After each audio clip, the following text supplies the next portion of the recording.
Hello, gentlemen. This is Ron from Wingman Consulting, wingmancon.com. We're in the middle of a winter storm right now. We're kind of getting fucked in the ass by some snow, but I want to make a little quick video. It kind of like I was watching the American version of The Office with, Michael Scott and Jim and Pam and Dwight and everybody. It's fucking hilarious. But one episode that I was watching earlier was Michael dealing with his clients. And it is a comedy, but I took this and I was like, oh shit, like I do this and this works so well.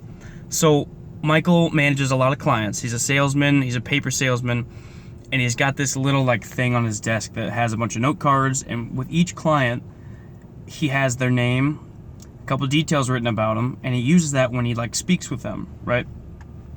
I do this too. I have a client management system that I use, or I just try my hardest to remember little details. Sometimes I need a little bit of a refresher because I know a fuckload of people. But you should be doing this too. You don't have to per se get a little note card thing on like a client managing program. You don't have to go that deep to it, but use your effort to memorize something about someone, something that's important to them.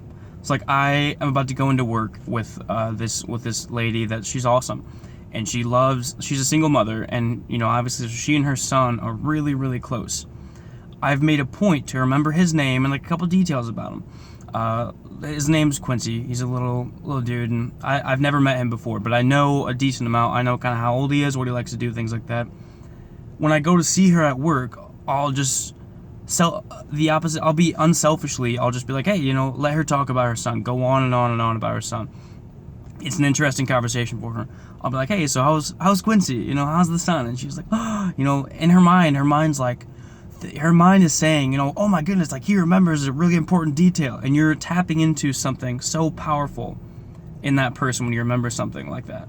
It's like like in her mind, that's her world, and the fact that you remembered something really important to her about that is gonna be, you're tapping into something so powerful.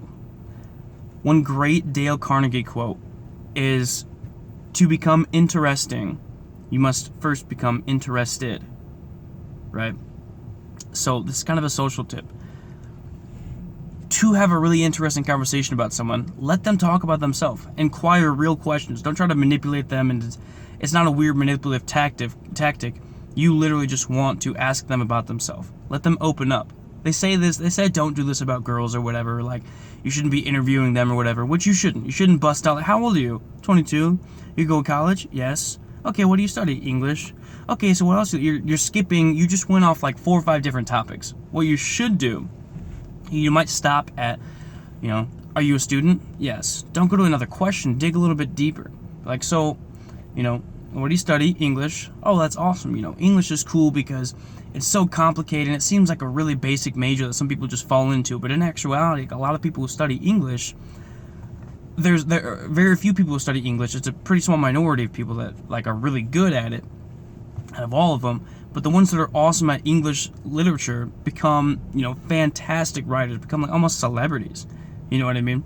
It might seem like a basic major that some people fall into, like business, things like that. But if you really enjoy it and you really work hard, it's cool because there's so many opportunities. You can do so many things. Work for a publishing company, blah, blah, blah.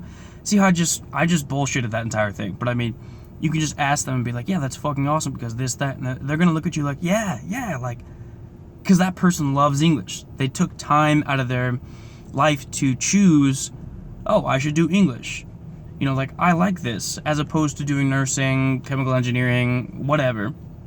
So you're tapping into something they like, and they're going to come back with, yeah, I like English because I can be creative in my writing, and I can it's a way to express myself a little bit better, blah, blah, blah.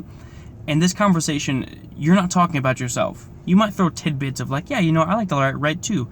The way it does is, it makes me feel like this, blah, blah, blah. But in actuality, you're directing the conversation towards something they really like.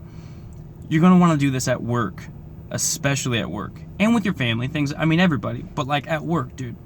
Remember your boss. Remember how many kids they have, how old they are.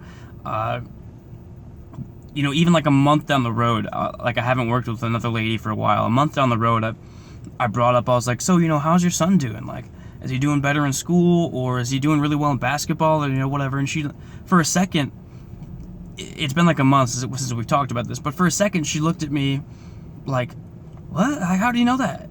And then she was like, oh shit, we talked about it like a month ago. And as soon as she made that connection that I remembered, she was basically, her mind said like, oh shit, this guy, everybody has their own lives, but this guy remembered a really important detail about me. Like, it fulfills this very basic human need we all want to be important, right? We hate when we're not important. As antisocial as you might possibly think you are, or whatever beliefs you have, you still deep down want to be important. If someone could hand you a key to the city and make you the mayor and you could just sit in your basement, but you're still important as shit, you would take that.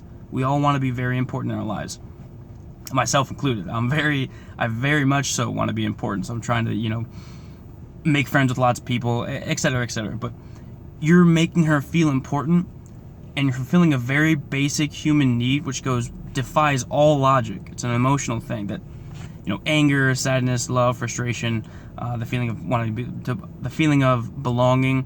That is huge, dude. If you can tap into that even just a little bit, dude, that's gonna take you so far. With women, your career, your lifestyle, your friends. Ask your parents more about their childhood, things like that.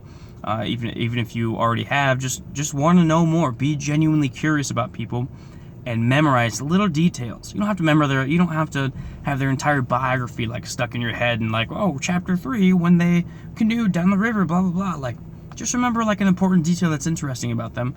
Bring it up later. When you make that connection, it's going to be so huge. So take this in consideration at the next time you're speaking with somebody at work, speaking with a girl, talking to your family, whoever, to become interesting, become interested. Keep those words in your mind.